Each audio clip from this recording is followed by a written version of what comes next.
Welcome to Fraternity Foodie. This is episode number 43. I am your host, Mike Ilon, CEO of Greek University. We call these segments Fraternity Foodie because there is nothing like good food to bring people together.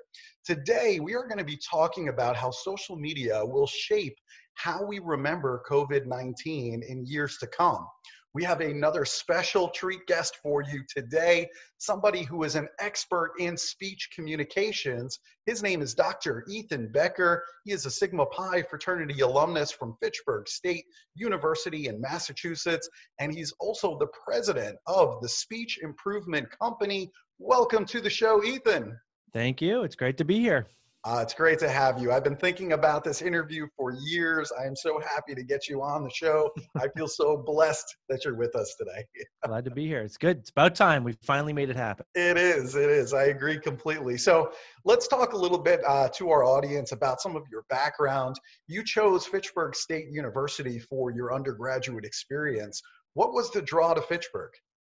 Yeah, to me, it was the communication program. I grew up in Newton, Massachusetts, and I remember at the time, it's a long time ago, but I remember I was looking at I think it was Ithaca and NYU and USC and Fitchburg. And one might argue, it's like, wait a minute, USC, Fitchburg? It's like, but at the time I was studying television and film production, and I looked at all of these schools and I went and visited them, and at the end of the day, it came down to getting hands-on equipment. And everything I had heard from others is that if you go to these bigger schools, you get to do nothing. And then your senior year, maybe something, right? But at Fitchburg, you could get right in and start doing things. And I was somewhat of an advanced TV production guy. So I went to Fitchburg, and it was great. I had hands-on equipment. The communication department was what they sold me it was. So I was all pretty excited about that. And oh, it was great. I've never regretted the choice. It was actually the right fit for me. I love it. It sounds like a great experience. So while you were at Fitchburg, you decided to join Sigma Pi fraternity, and I've met some great brothers from your chapter over the years, full disclosure. But what was special about Sigma Pi to you? Oh, I wanted nothing to do with Greek life. I had no interest. I was a TV film guy. I was like this sort of like skateboarder punk kid. And fraternities, all I knew was the movies and obnoxious jocks picking on nerdy kids like me. A couple guys in the suite and the dorm that I lived in came to me and they said, "Hey, there's a few of us there. We want to start up a fraternity. Do you want to do this?" And I'm like, "No, I don't think so." And they're like, come on, meet some of the guys. And I met a guy named Peter Russo. And he was a Sigma Pi brother from Bridgewater State who had transferred to Fitchburg. And it was him. I met him and Brian Callahan. And they started telling me about what Sigma Pi was about. And I, like I said, all I knew was the movies. I was like, whoa, that's actually cool. And they were talking about chivalry and they were talking about stuff. And I'm like, I never associated these things with fraternities. I was like, this is cool. These guys are cool. And they really wanted me to be a part of it. And I liked that. So I said yes to that. And there was, I think, 6 or 7 of us at the time. And then we became what's called an interest group. And the game began. Like that at the time, the national headquarters did not want anything to do with a small state school. And the school itself did not want another drinking club. So the uphill battle began. And we grew and we grew. And every time we had enough people, the national headquarters at Fitchburg, at Sigma Pi would say, "Great, no, now you need more people. Now you need more." They'd keep moving the bar. But we ultimately got about 40 of us before we became a chapter. It took 4 years. But along the way, the journey was amazing. It was like I became close friends with people who normally I would just not have ever crossed paths with. Brian and I laugh all the time because we used to clash heads a lot. And because we would disagree about a lot of things, but we became really good friends. And even to this day, how many years later, I graduated in 93. So it's been a long time. Brian and I will still connect when there's something big going on in our lives. And there's that comfort of that brotherhood. It's really pretty remarkable. So that's excellent. Anyway, that's why I got into it. Being a founding father was great. And my to answer your question more directly, I think I did this because I wanted to be able to make a difference. And I know a lot of guys say, "Hey, I want the parties and stuff like that," and that was all fun part of the story. But I really wanted to be able to make a difference in a group and help people better themselves. And I thought Sig Pi was a good way to do that based on what I saw in the values. I'm like, wow, that's good stuff. So that's what attracted me to it, and that's why I did it. That's great information for undergraduate fraternity and sorority members that are listening right now. It was the values that attracted you. And I'm jealous about your experience because I will never get to be a founding father. It doesn't matter how hard I try, it will never happen for me. And the reality is that founding fathers and founding sisters, these people end up going on to be extremely successful in life because you're able to create something from nothing. And it gives you lessons that are going to stay with you for decades. I'll tell you a quick, fun little story about Fitchburg State. We almost were not Sigma Pi. We were almost going to become SAE. Mm-hmm. And what happened was because the national headquarters at the time kept saying, nope, nope, nope. At one point, Peter Russo, the Sigma Pi in our group, said, look, guys, I got the name of the guy from SAE. They will come down and charter you if you want to do this. You have my blessing 100%. And unanimously, no. Wow. I remember the meeting. It was like, no one would leave Peter. We were like, no, not going to do it, Pete. And, I'm glad we didn't. I'm glad you didn't. There's a lot of kinds of fun stories along the way because you're learning a lot about brotherhood together. Yeah. The good times, the bad times, being there for each other. It was amazing. Yeah, I'm really glad you made that decision. I'm just, being honest with you. So anyway, so you're all about speech communications. Let's talk about that. You have an MBA in international business communication.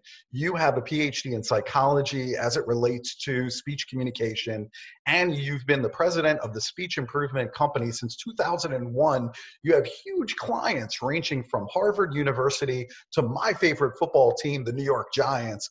Your company was actually started by your parents back in 1964. So is that why you've always been so focused on speech communication? It might be. I had no plans to join the family company. I didn't. My undergrad was television and film production. I was supposed to go to Hollywood and make movies. Still would. I'm on my way.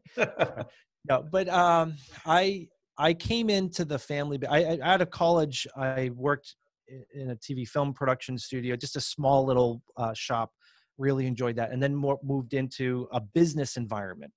It was a computer high-tech company at the time, and I became a client of my mom and dad of the Speech Improvement Company. They would coach me through my job interviewing skills, every manager meeting, the selling and communicating. I'd be in Singapore giving a presentation, and I'd take my phone, the flip phones at the time, the big fat Motorola things.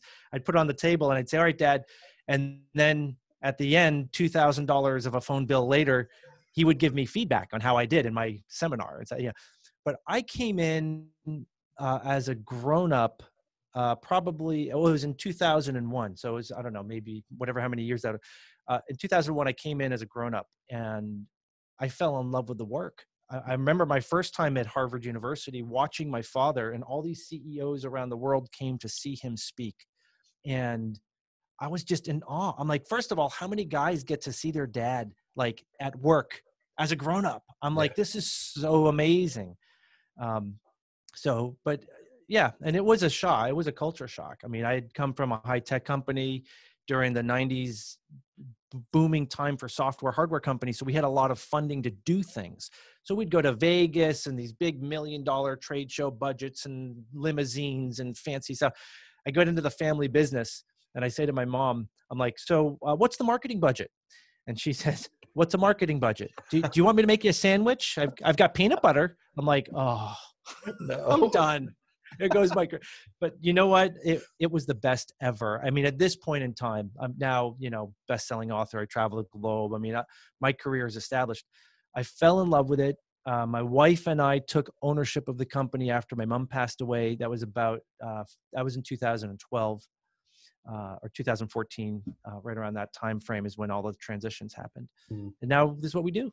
So Amazing. I love the story. I absolutely love it. And I hope someday that my kids would be able to come and see me on stage on their college campus, whatever college they choose, probably in Massachusetts.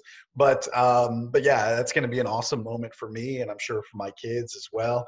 And just like you, I never really thought that I would be in this business. I mean, I was an introvert Yeah. coming into college, and it was through my exec board at Sigma Pi and eventually becoming president of my chapter that I start to hone those skills. And Yeah. now going out and speaking to anywhere between 1,000 to 4,000 students is a walk in the park. But the reality is that it didn't start out that way. I was Yeah. petrified to go up there, truth be told.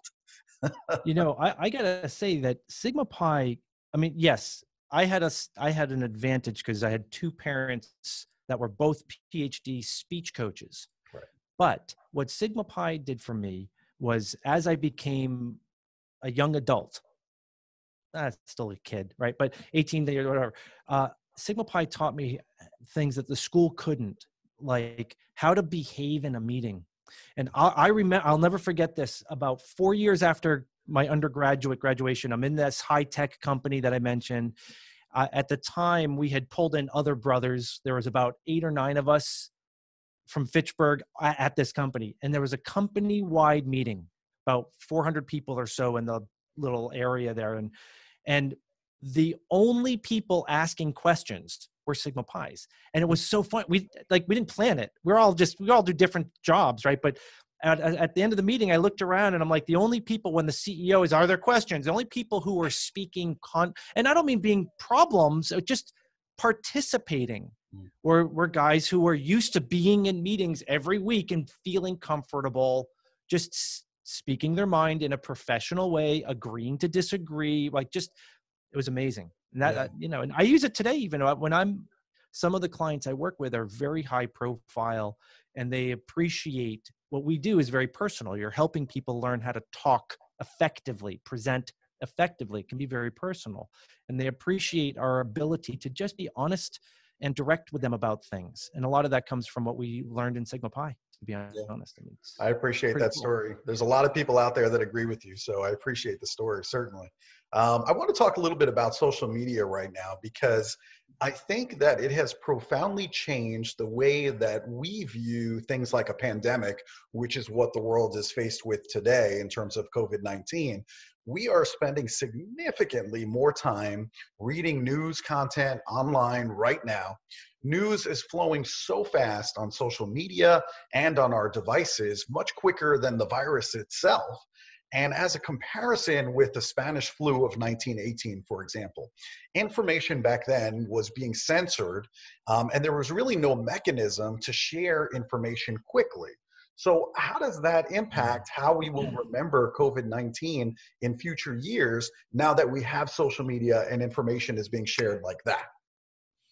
Yeah, we actually did. We've looked, our team here is about 20 of us, and we talk about these kinds of things, and we have regular meetings. Now they're all through Zoom. And we talk about these kinds of things. And I think it helps to understand, first of all, what's actually going on when you watch and read the news. Back in the 1950s or so, is when psychologists and communication specialists started saying, hey, the way this news is being communicated makes a difference. And in the early days, the news was about getting important information to people, like let people know what's going on. Mhm. But in a very short amount of time, it also became the way that people made a living, people who work in that business. And so if you work at a television station, and this hasn't changed too much, if you work at a television station, there is significant pressure from the sales team, just like in any company. The Sure. sales team, hey, we got to get our sales right, because they're motivated that way. Pressure to do things to make their job at selling easier. What do they sell? Well, on television, they sell advertising time. I mean, when do we usually hear about it? During the Super Bowl. We hear about like the most expensive ads, in that industry. That's their heyday. But just day to day, week to week, quarter to quarter, they got to make their number. So there's pressure for the people that are on camera, for the people that produce the shows, the executive producer, the producers, there's pressure for them to do things that make it easy for people to sell ads. And if you sound like, what is this guy even talking about? Have no doubt about it. This is what the television industry is all about, is selling advertisements. I mean, you learn it in freshman year communication 101. Television exists for one reason, to sell ads. All right. Does that mean what you're hearing is not true? Okay, well, this is where we have real issues with communication. There was a guy in the 1970s who put forth a theory called the mean world syndrome. The mean world syndrome. And what he was saying was, I'm just blanking on his name at the second. But what he was saying was that the world through the lens of television and media is mean and is nasty. And if you were like from another planet and you learned about Earth through that, you would think this place is horrible. And in fact, I experience this. Like, so I travel all around the world. Well, not right now, but like normally. And one time I was at a dinner in Singapore with my client, and one of the people at the dinner said, "Weren't you terrified in high school that you were going to be killed?" And I'm like, I grew up in a place called Newton, Massachusetts. It's very safe. I'm like, I think what I was afraid of the most was what to say to the girl I liked. I'm like, I didn't have that. But their lens in was the media. All negative. They don't know that when you go outside, and even right now, where the media primarily talks about the highest level of emotion, sadly, that's negative. Well, there is positive stuff you'll see in the news and the media. Watch this. Test it out tonight. The last 3 to 2 minutes of the hour broadcast, they will talk about something kind of fun and cute. Right. And then seconds later, we're dying. And it's not to say that it's not true, but when that's all you focus on, that creates a perception that that's it. And in the reality, what do a lot of people see? They go out to the store and they see people saying, "How you doing?" Yes, 6 feet away from each other, but hey, hang in there, smiling. We see a lot of that in real life. 90% of the time we walk around and we're not being killed. Now, I'm not saying there aren't bad streets to go on, or right now with COVID-19 that people are not dying from it. Of course they are. But the media and the news, if that's all you see, that's what you hear, that's what you take in, and it affects your psychology. It affects the way you think and believe. I hear people talking about it affects the way they dream. So, it might do you well to maybe turn off that stuff for a little bit. Yeah. And, looking back to your question specific about the looking back in the future, sure. There's this massive amount of stuff. And the sad part is a lot of what we read online is somebody else's report regurgitated. It's like a summary of a summary of a summary of a summary. And as a doctoral student, when it's like, no, you can't just take someone else's opinion, summarize it, take another opinion, summarize and say fact. It's it's crazy stuff. Yeah, it's really interesting. I think that maybe to your point, maybe social media is going to help us to recognize some of the lighter moments, some of the funnier moments, some of the good points that we didn't have back in the early 1900s with the Spanish flu, and get into people's psyche a little bit more about what they were thinking at the time, and maybe some of the lighter moments that just aren't ordinarily shared in the news cycle. Yeah. Right. One thing that social media does is it brings the world closer together. A lot of the clients, when I travel the globe, I can stay connected with them comfortably with social media.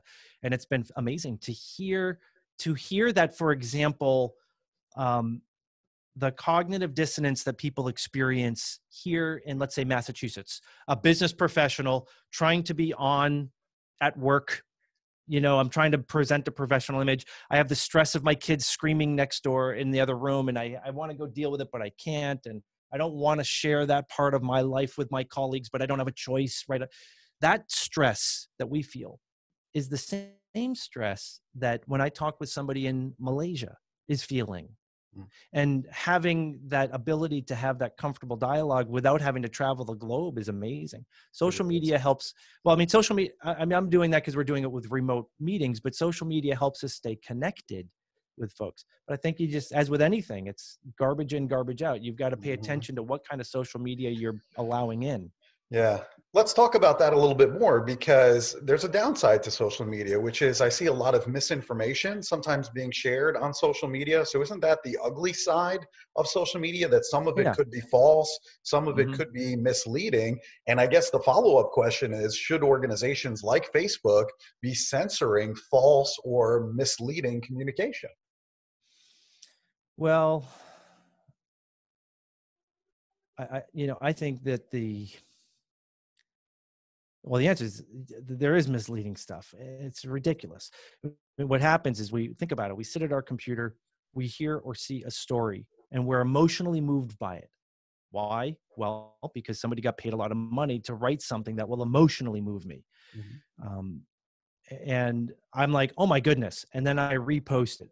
Or I'm so angry by what this person posted that I'm now going to post. How dare they? Right. And then we flame post. Right. And so as a result, we get communication that is really not very useful communication.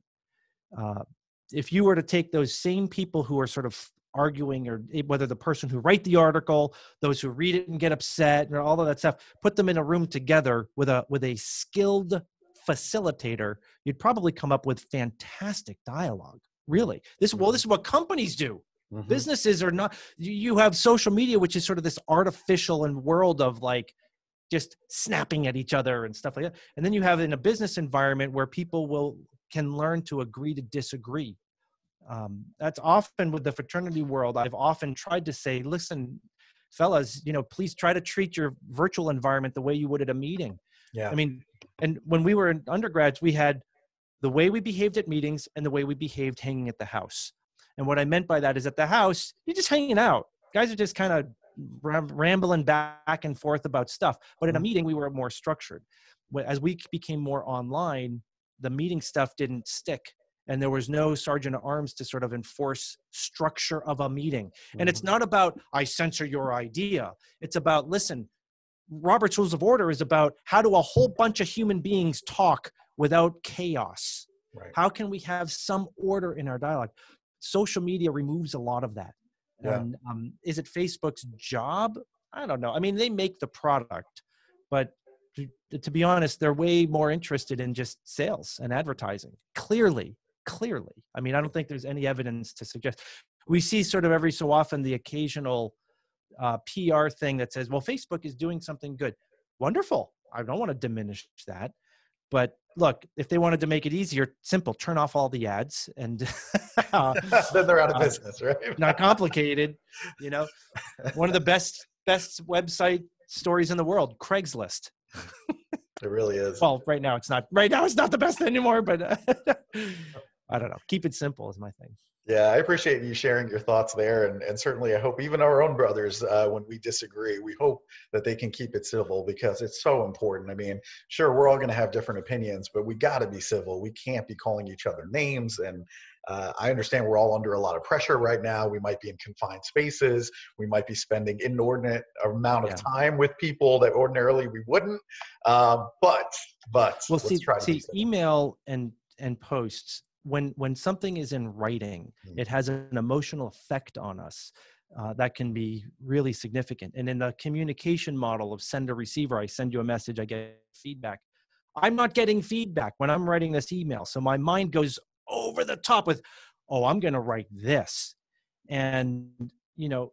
Sometimes we don't even realize we're writing something that makes the other person that angry. Sometimes we know we are, but the emotion that the person who reads it feels is very real, and then they retaliate, and the next thing you know, it's just not constructive, it's not useful. Like, you're not likely to persuade somebody through an angry sounding post. Mm, It might feel good in the moment, but later, really, you just kind of look like an idiot. I mean, right. at the end of the day. So it's just, usually we say, just take a deep breath. Does it need to be said? Does it need to be said by me? Does it need to be said, right now? And a lot of times the answer to that is no.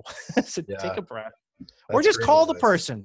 Just call. If you're in a war with somebody, just call them. And 9 out of 10 times when you hear each other, you can say, yeah, I disagree. Oh, okay.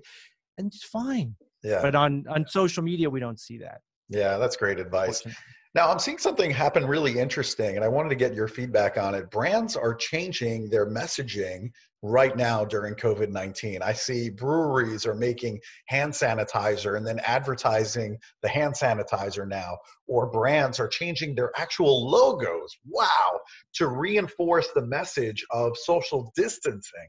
So, are all of these techniques effective ways to communicate with their customers? I think a lot of businesses are struggling to stay relevant in a time when the consumer nature of humans is put on hold for the most part. How do you stay relevant? How do you stay? And I don't blame them. I mean, look, people have to make a living, Mhm, but a lot of it is marketing driven. And I don't, again, that's not an evil thing. That's just descriptive. That's mhm, all. mhm. Um, and I don't know. So it's tough. And, a lot of the business meetings that I've been in, whether it's our own company or with my clients, it's really hard right now to look at the next 6 months because people don't really know what 2 weeks are going to be out. I mean, I've spoken with folks. I've spoken with people in government, business CEOs of billion-dollar companies who will tell me that they are very confident with what is going to happen and how long this is going to take, and so forth. Mhm. The problem is that each person I talk with that's very confident has a different thing that they're very confident about. So it's like the predictions are all over. I think what folks can look at, and business owners, if there are any listening here, is just what can you handle at the moment? Yes, Mm. you keep an eye on the future. I mean, everybody should. The reality is things are changing on a day-to-day basis, and a lot of companies are just trying to figure out how to do that. So I'm Mhm. not surprised that we see companies trying to capitalize on it. I mean, it's tough. Yeah. It's tough. It is tough. So the other interesting thing that I'm seeing on social media, since we're talking about that, it almost seems like it's becoming our new therapist, right? I'm seeing more and more mental health resources being offered on social Yeah. media. I see Dr. Anthony Fauci now, he's giving us information about coronavirus during interviews with Facebook CEO Mark Zuckerberg on Facebook. So are we Yeah. officially moving to things like therapy online versus in person? Is that the new thing? Well, the therapy thing, I'm not surprised in general. I said very briefly earlier this term cognitive dissonance, which is this idea of competing ideas in the mind. And so many people are now working from home. It just sounds simple. And from a technology perspective, it's not that complicated. But Mhm. from a psychological perspective, even people who like working from home, maybe they're not used to having the whole family home. And then there are many people who never would have accepted a job if they knew it was work from home because they like there's a desire to be a part of something, to go to work. There's a feeling. So now I'm at home, and for the last 20 years or so, we've had this huge emphasis on work-life balance, and that's like the thing. How do I be zen? It's all mushed together. It's hard to have work-life balance when you're in your living room in a business meeting with the boss and the boss's boss's boss, right? How do you do that when I'm doing a job interview and I can see I forgot to turn the Wii off? Oh no, nobody uses Wii now. No, I just dated myself. They forgot to turn off the Xbox, no, Switch, whatever it is, Whatever. the thing, or the kids, right? So there's this whole blending of it all that has a very real stress factor. So this idea of getting therapy is to help people to sort through that. We deal with it because in the psychology of speech communication, you want to learn how to control these things so that what comes out here is useful and helpful and what you intend. And it's hard to do that in the current state of things. Mm. And I think a lot of people think of it as like, oh, but that's just therapy. And, as long as you're physically okay, it's okay.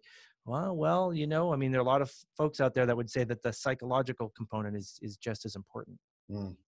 just as Um, dangerous. yeah. So I'm thinking about college students right now, and the way that they communicate, or at least the public facing portion of that, is really through social media. So, what advice do you have for college students or recent college graduates about their social media usage right Well, not just because of COVID-19, but there's little to no question whether it's ethically okay or not. When you go to a job interview, the interviewer is looking up your social media. now? I've yet to meet somebody. We work with so many professionals around there. I've yet to meet anybody. They don't go to your LinkedIn page or they search for your name. And what are they looking for? I don't know. Part of it's just voyeurism. They're just curious. Part of it is to see, are you presenting who you say you are? What type of, when you're not the professional version of you, what do they see? They're just curious, but it's real. It's very real. I'm in the fortunate Gen X time frame where a lot of my college activities were not documented anywhere. Mm-hmm. Or if they were, nobody has the pictures, right? But even just being at a party where there's something inappropriate going on, and maybe you did nothing wrong, but you're in the picture, and then a potential employer sees that. Mm-hmm. There are laws around this stuff, but I'm not talking about that. I'm talking about the processing power of the person who's going to make a decision whether they think you're a fit or not. Now, Right. some jobs that you're interviewing for, who cares? Nobody cares. They actually say, oh, that's so cool. I want this person. Mm-hmm. Other jobs, no. So consider the industry that you're thinking to get into and how they might perceive in social media. That's all. Yeah. But Gen Z, going all the way down to Gen Z, I think that generation has a lot more with TikTok and things where there's a lot more out there, and branding yourself on YouTube. That stuff will carry with people. Whether it's good or bad just probably depends on what it is. I mean, that's the stuff you got to pay attention to. Just be careful, be aware. Yeah, it is kind of interesting to look at Gen Z and some of their TikTok accounts and things like that, their Instagram accounts. They're really building a brand for themselves. And certainly they're very focused on careers, Gen Z. I mean, they want to achieve, they're driven, they want a job. So it is interesting to see how they all build out their individual brands. They're very into that. Yeah. Well, you know, it's funny, when in the 90s, the company I mentioned I worked for, it's called Media 100. They're no longer really around. They've sold their most of their assets. But at that time, Media 100 was responsible for bringing video onto computers in a way that was mainstream. Because before that, there just was no way to do it comfortably. Mm-hmm. And one of the visions of the founder at the time was that you could be your own broadcaster. And at the time, that was just unthinkable. There was no way to do it. Mm-hmm. But that whole, throughout the 90s, the company, when I joined, we were 30 people and it was like $3 million company. And by the time I left, it was $380 million company. And we had totally brought video into the web, into this whole universe. And in fact, it was frustrating because our team, we had developed this website that lets you share your videos with each other online. It was amazing. This was in the 90s and the end of the 90s. And when our division was sold, Autodesk bought it and then shut us down. And we're like, what are you doing? We're like on fire. We've got all these hundreds of thousands of people sharing videos, you know, with this big brand. They shut us down. And about 6 months later, Macromedia came out with Flash Video, which we've been waiting for. And about 9 months later, YouTube launched. And we were all pissed. We were all like, thanks, Autodesk. That's smart thinking, you know? Anyway, sorry, that's a tangent. No, but that's good. The whole be your own broadcaster is what's happening now. And kids they see somebody famous on YouTube. They don't really know how they get all those views, but there's a bazillion videos saying this is how you get all those views. And nobody really knows the algorithms and stuff. Yeah. But they're all trying to. Yeah. One question I just thought of is, you know, can you relay to our audience, because there's a lot of college students, a lot of fraternity and sorority members that listen to this. Can you relay to them how important a skill public speaking really is for them? It's huge. It's huge. And if that scares you because you're not good at it, don't worry about it. Public speaking is a skill. It's a behavior. Just like kicking a ball. When my son, who's now 18 now, but when he was younger and he first started playing lacrosse, he'd have the stick and he'd throw the ball and it would go straight to the ground. Like throwing a lacrosse ball when you don't know how is really hard. After a while, it's like you don't even have to think. You can do it. As his dad, I'm horrible at it. So when he wants to play catch with me, like, public speaking is like that. So if you're good at it, great. Working with a speech coach will help you polish and be better. If you're not good at it, you're normal. That's where we make our living. We work with folks on that, but you can learn on your own. The more you talk, the more effective, the more practice you get at it. If you need help with it, you can always email me, Ethan@speechimprovement.com. greek.com is the email address. But there's a whole team of us here. And even if you're not a client of ours, you were pretty easy to help and give advice and counsel to folks. I love it. I But love it. it is important. It's huge. Yeah. There's no doubt about it. The most senior level execs that we work with in all companies have worked on their public speaking. And by the way, that you might be surprised to know that we work with celebrities and CEOs, and they get nervous just like everybody else gets nervous. Sure. It is so common. And in some cases, the nervousness is so extreme, it prevents them from accepting speaking engagements because they're just too nervous. And they don't tell anybody. They say, I'm busy. I'm busy. Yeah. But you're not alone. That's what I want you to hear. You're not alone. I was just talking to a very, very experienced speaker on the market, and he told me in confidence, he said the first 20 times he went out to speak, he literally threw up before he went out on stage. It took him 20 times before he was able to deliver the message. And he's one of the most experienced guys I know. So it's very normal to feel that way. I still feel that way. But I kind of use it in a way to get me pumped up and to really focus me right before I get up on stage on what I need to do and what is the message that I need to deliver. So I'm able to kind of move those jitters and turn it into something positive, if that makes sense. Well, something to keep in mind especially for the students, if you experience that nervousness, maybe it's in a class or at a job interview, and a friend or family member says, "Oh, just do this," and that doesn't help you. We know why that is, right? If you've ever heard the fear of speaking, it's one of the top 3 fears in the United States. It's worse outside of the United States, higher than death. That's how popular this is, how common it is. But if you've ever heard that, the reason that is because it is different for different people. There are some folks who can get up in front of 1,000 people and be completely relaxed. That same person in front of a small group of 3 or 4, and they're very nervous. For someone else, it's the opposite. For someone else, it has nothing to do with the number of people.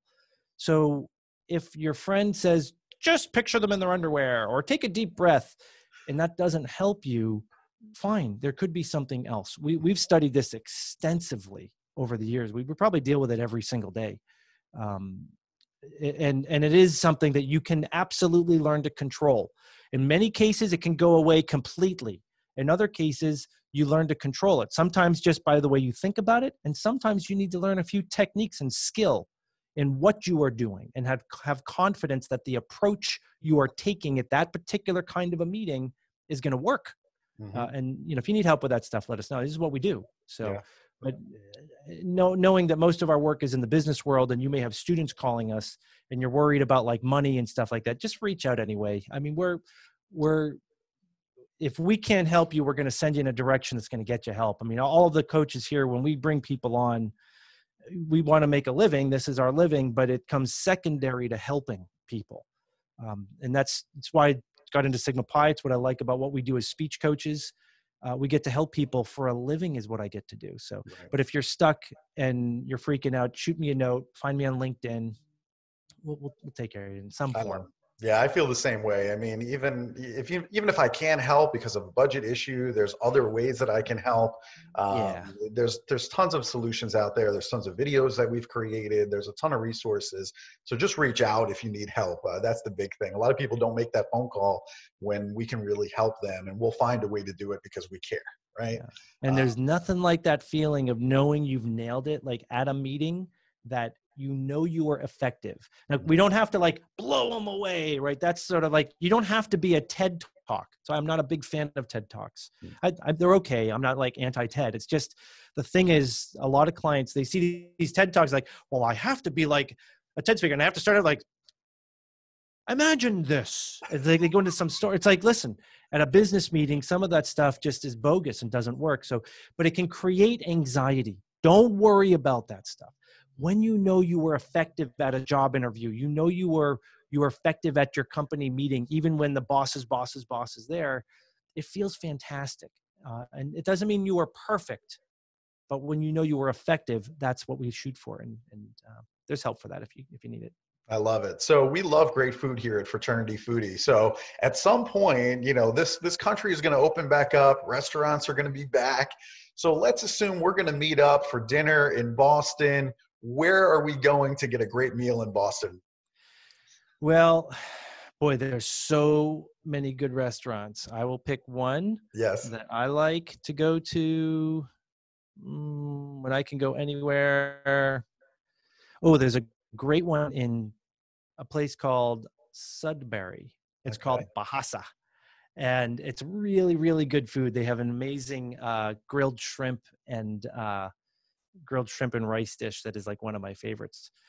But I mean, or you can go with the sort of the more generic lobster, and you can get lobster anywhere. You know, you come into New England and you can just drive up the coast of Maine and get lobster pretty much at any shack along the way. I love No, it. the lobster here is great. One time I was in Malaysia and I was at the Mandarin Oriental, and the head chef there is like, "Oh, Ethan, we have Boston lobster," and I'm like, "I have it." I'm like, "Dude, no, I have it just every no." day. Like, but it came from Boston. I'm just like, "Dude, whatever they told you," I'm just saying no. Then I come home and I'm like, that and clam chowder. That's awesome. So That's awesome. So where can people go online to learn more about the Speech Improvement Company or just to connect with you? I know you gave your email address. Where else can they find more information about the Speech Improvement Company? few things if you like this topic. So speechimprovement.com, that's the website. Here's my book. This is an international bestseller. It's used at Harvard University. It's used at schools all over the world, businesses, executives. You can get that anywhere. You can get a book. If you do get it on Amazon, please leave me a review, please. Yes. You know how that works. There's an app actually we launched last year in the App Store. It's a free app. It's meant as a companion guide. So if you read the book or if you've ever worked with a coach, it helps you with practicing. But if you've never worked with a book, read the book or worked with a coach, there's probably stuff in there you can still use. It's called Speech Companion. And right now it's only on Apple, iOS, so it's on the App Store. But LinkedIn, you can find me, any of those places. I'd be Excellent. glad to hear from you. That's excellent. I've really appreciated your time. Dr. Ethan Becker, you are just a legend. I'm happy to spend time with you any way that I can. I know our schedules are crazy between traveling all over the country. You're traveling all over the world. So sometimes it's hard to get us to sit still. But when we do, I enjoy our time together. Takes a world pandemic. Yeah, it takes a world pandemic, but we got it.